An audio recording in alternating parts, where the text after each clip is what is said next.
তো আজকে আমি একটা নতুন ভিডিও নিয়ে চলে এসেছি ক্যাপেচিনো। তো চলো আমি ক্যাপেচিনো বানানো দেখাচ্ছি তোমাদের। ক্যাপেচিনো তোমরা ঘরে বসেই খেতে পারো, তোমাদের কোনো রেস্টুরেন্ট বা ক্যাফেতে বসে খেতে হবে না।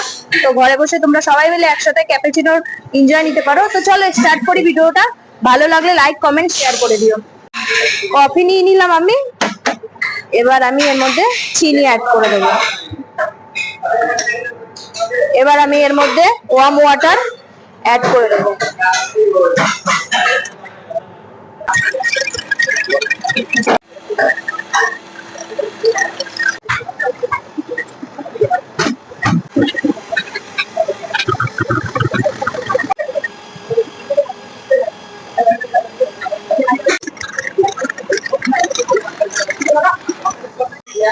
দেখো এটা এখন হয়ে গেছে, তৈরি হয়ে গেছে।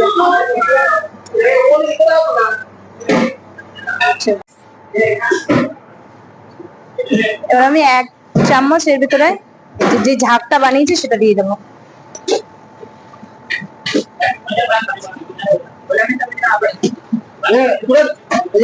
তৈরি ক্যাপুচিনো।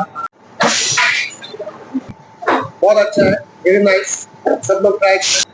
एक बार इसको कॉफी को घर पे बनाओ पूरा फैमिली और इसके साथ थोड़ा एंजॉय करो।